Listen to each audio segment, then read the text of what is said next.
मोअज़्ज़िज़ हाज़रीन इकराम, बुज़ुर्गान कौम और मिल्लत, मेरी इज़्ज़तदार माँ और बहनों, किशनगंज और कोटा दामन के मेरे भैयों नौजवान साथियों, मोहतरम जनाब अख्तरुल ईमान साहब, सदर अध्यक्ष बिहार मजलिस इत्तेहादुल मुस्लिमीन, मेरे भाई तौसीफ आलम साहब जो बहादुरगंज के मजलिस इत्तेहादुल मुस्लिमीन के उम्मीदवार हैं, मोहतरम जनाब आदिल हुसैन साहब, जनाब वारिस पठान साहब, रुकन असम्बली जनाब माजिद हुसैन साहब, मेरे अजीज़ दोस्तों और बुज़ुर्गों, मजलिस इत्तेहादुल मुस्लिमीन की जानिब से आज एक नुक्कड़ सभा आपके इस इलाक़े में की जा रही है। 4 दिन का एक प्रोग्राम बनाया गया है पूरे सीमांचल के मुख्तलिफ विधानसभा में। ये हमारी गाड़ियों का काफ़िला जिसको इंसाफ रैली के नाम, इंसाफ का नाम दिया, यात्रा का नाम दिया गया है। और आप जानते हैं कि आपके इस इलाक़े में बहुत से मसले मसाइल हैं। यहाँ पर ज़मीन कट जाती है, ख़ास तौर से मोतिहारी ताल्लुक़ा में हलदंगा गांव में, धोबीदंगा गांव में और बक्सा गांव में।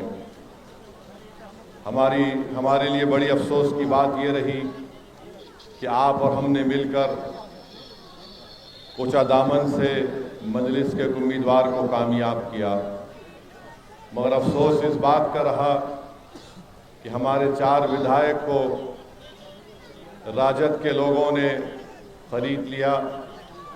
इन 4 बेईमानों ने ये तक नहीं सोचा कि वो गरीबों का वोट लेकर गरीबों के उम्मीदों पर पानी फेर रहे हैं, बल्कि अपने ज़ाती मफाद की तकमील के लिए उन्होंने अपना सब कुछ बेच दिया।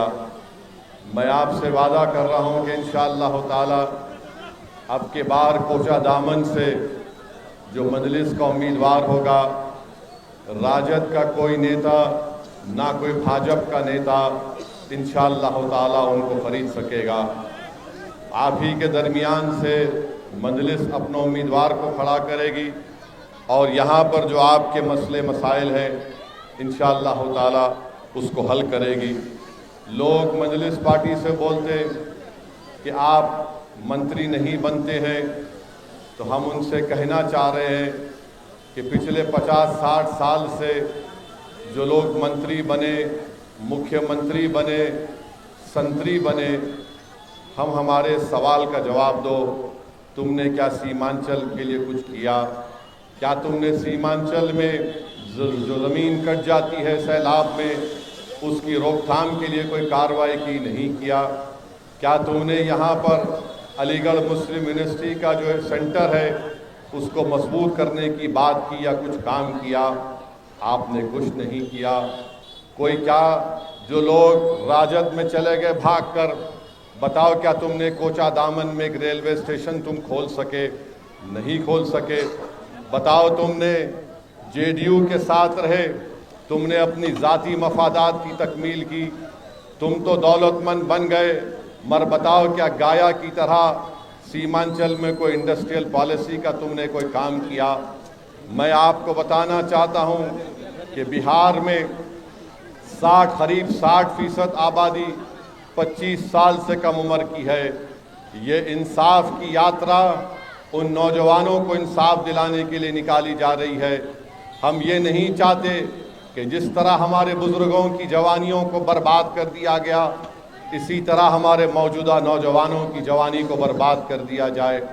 तो मेरी आपसे गुजारिश है कि आप लोग मजलिस का साथ दीजिए और आने वाले विधानसभा के चुनाव में, चाहे वो कोचा दामन हो या किशनगंज हो, यहाँ से आप मजलिस के उम्मीदवारों को कामयाब और कामरान करिए। और याद रखिए कि अख्तरुल ईमान साहब ने पूरी कोशिश की कि हमको भी महागठबंधन के अलायंस में लिया जाए।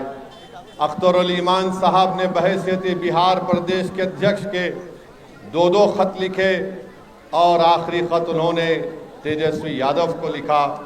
और उस खत में अख्तरुल ईमान ने लिखा कि हमको 6 विधानसभा की सीट दी जाए, अगर तुम्हारी सत्ता बनती है तो हमको मंत्री का भी पोस्ट नहीं चाहिए, हम सिर्फ यही चाहते हैं कि सीमांचल डेवलपमेंट काउंसिल बनाया जाए ताकि हमारे भारत के संविधान में जो उसकी गुंजाइश है उसके तहत सीमांचल में इंसाफ हो।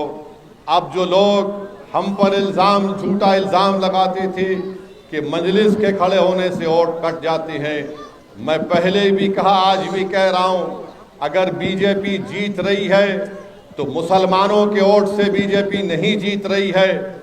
बीजेपी अगर जीत रही है तो इन तमाम नाम निहाद सेकुलर पार्टियों का वोटर मोदी के गोद में जाकर बैठकर चाय पी रहा है। ये अपने गिरेबान में झांकना नहीं चाहते, ये अपनी कमजोरियों को दूर करना नहीं चाहते और इल्ज़ाम लगाते हैं अगियारो हम पर।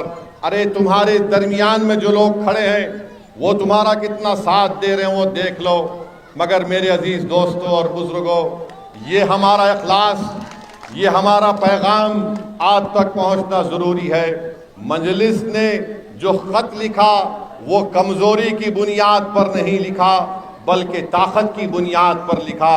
जो लोग ये समझ रहे हैं कि खत लिखने की वजह क्या थी, हम उनको बताना चाह रहे हैं कि हम बिहार की आवाम के सामने इन तमाम लोगों के पर्दाफाश करना चाहते थे जो बार बार ये कहते थे कि मजलिस मिलकर लड़ना नहीं चाहती।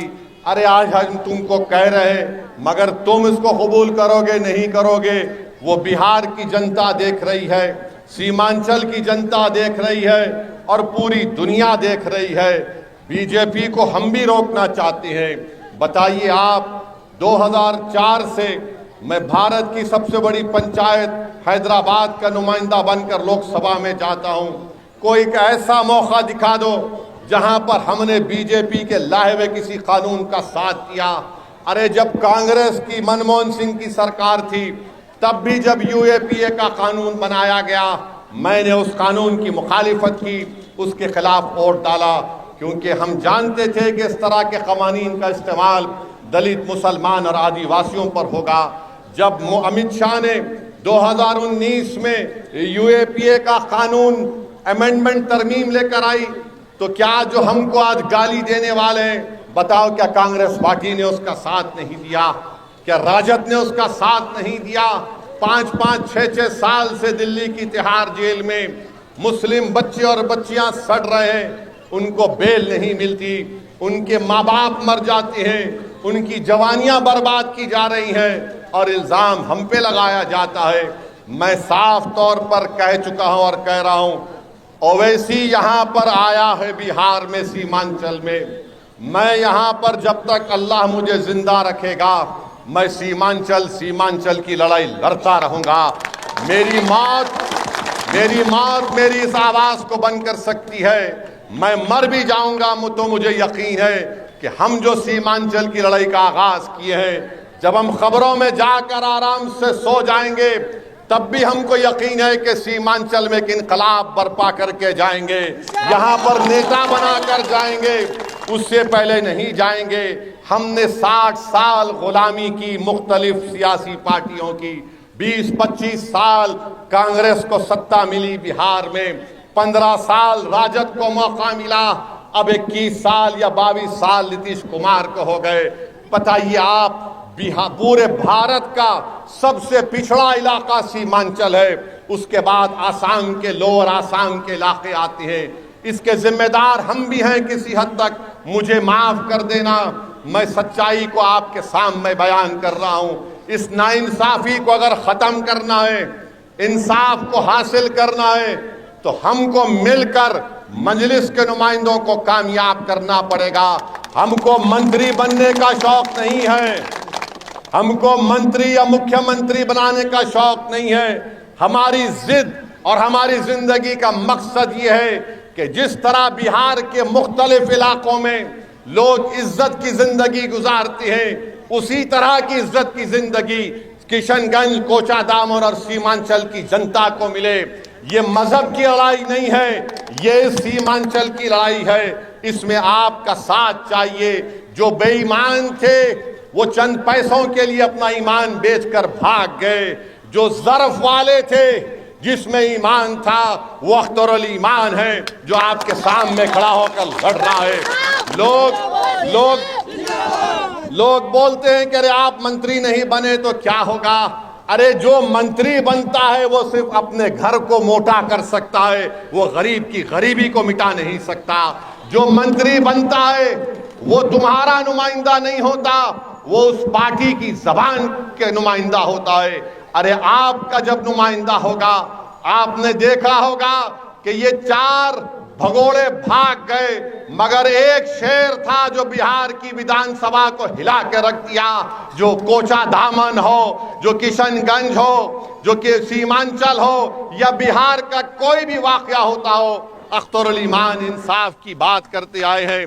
तो मेरे अजीज दोस्तों और बुजुर्गों, हम आपसे अपील करने आए हैं कि आप मजलिस का साथ दीजिए और इंशाअल्लाह ताला आप और हम मिलकर सीमांचल के में एक नई तारीख को रकम करेंगे। यहाँ पर स्कूल, यहाँ पर आप यहाँ पर इस इलाके में इतने स्कूल में इतने ज्यादा बच्चे हैं कि क्लासरूम नहीं है। अरे ओवैसी को गाली देने वालों, क्या तुमने जूट की इंडस्ट्री यहाँ पर बनाई? तो इनको जाकर जूट की स्पेलिंग पूछो, जूट की स्पेलिंग तक भी नहीं बोल पाएंगे ये लोग। ये इस तरह के लोग हैं। ये नहीं चाहते कि तुम्हारा लीडर बने। और क्या कहते हैं, ओवैसी हैदराबाद से आया। हाँ, हैदराबाद से आया हूं, भारत का हिस्सा है, चांद से नहीं आया हूं। और अगर चांद से जो आता है, कौन आता है? हैदराबाद से आया हूं। मगर जो हरियाणा से आया, तुमने उसको राज्यसभा का टिकट दे दिया। बताओ आप। हम हैदराबाद से आए हैं और आता रहूंगा, मगर याद रखो, मेरे आने से तुमको अगर पेट में दर्द हो रहा है, तुम्हारी रातों की नींद हराम हो चुकी है, तो मैं अपने मकसद में कामयाब हो रहा हूं। तुमने यहां पर आवाम को, यहां पर उनको बेदार होने नहीं दिया। तुमने यहां की आवाम को कहा कि सिर्फ हमको वोट डालो, हम तुमको हर चीज करके दे देंगे, हम फिरका परस्ती को रोक देंगे। कुछ नहीं रोक पाए। आपने वोट दिया, एक परिवार से 2 मुख्यमंत्री बन गए। आपने वोट दिया तो आज कोई कह रहा है कि मैं मुख्यमंत्री बनूंगा। मेरे भाई, मंत्री और मुख्यमंत्री बनने से ज्यादा नेता आपको बनना पड़ेगा। जब तुम नेता बनोगे तो 20-25 साल तक तुम्हारे प्रखंड में कोई नाइंसाफी नहीं होगी। इसी तरह मजलिस काम करना चाहती है कि आप में एक सियासी शऊर को बेदार किया जाए, आपकी सियासी क़ियादत हो। मुझे बोलने दीजिए, यादवों का नेता, राजपूतों का नेता, भूमिहार का नेता, दलितों का नेता, पासवान का नेता, मांझी का नेता, अरे सबका नेता है। और जब ओवैसी आकर कहता है बताओ तुम्हारा नेता क्या है, तो सब ये राम और शाम की जोड़ी एक और बोलते हैं अरे ये तोड़ने आया है। माने तुम नेता रहोगे तो तुम बहुत पुण्य का काम कर रहे हो, और मैं तुम्हारे ही प्रदेश में गरीब को नेता बनाना चाह रहा हूं, एक नहीं 100 बनाना चाहता हूं। तो हम पर इल्जाम लगा दिया जाता है।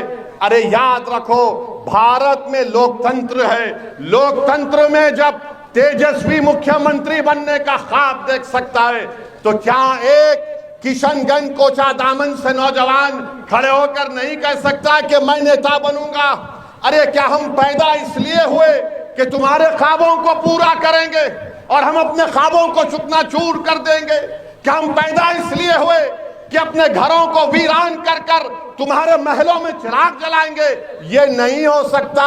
ये बराबरी की लड़ाई है, ये इंसाफ का तकाजा ये है। अगर तुमको कोई चीज मिलेगी तो मुझे भी मिलना चाहिए। मैं अब तुम्हारे सामने सर झुकाकर तुमको अपना नेता मानने को तैयार नहीं हूं। तुम बात करना चाह रहे हो तो बराबरी की बात होगी, गुलामी की बात कभी नहीं हो सकती इंशाअल्लाह ताला। तो मेरे नौजवानों, बुजुर्गों, मेरी इज्जतदार माँ और बहनों, हम आपसे अपील कर रहे हैं कि आप मजलिस को मजबूत करिए। नौजवानों, तुम बिहार प्रदेश में तुम्हारी आबादी 60% के करीब है। ये लड़ाई आपकी है। कल आने वाला निकलने वाला सूरज तुम्हारे लिए होगा। अगर आज तुम यही समझ कर वोट डालोगे कि नहीं हमारे दादा ने, हमारे पुरखों ने 50 साल से इसी नाम पर वोट दिया, नहीं, अब बेदारी का वक्त है। हमने 50 साल इन लोगों पर भरोसा किया, बताओ क्या मिला हमको? कुछ नहीं मिला। यकीनन बीजेपी को रोकना है। और मोदी ने जो वक्फ का कानून बनाया वो सिर्फ मस्जिदों को छीनने के लिए, कब्रस्तानों को छीनने के लिए, दरगाह और खानखाहों को छीनने के लिए बनाया गया है।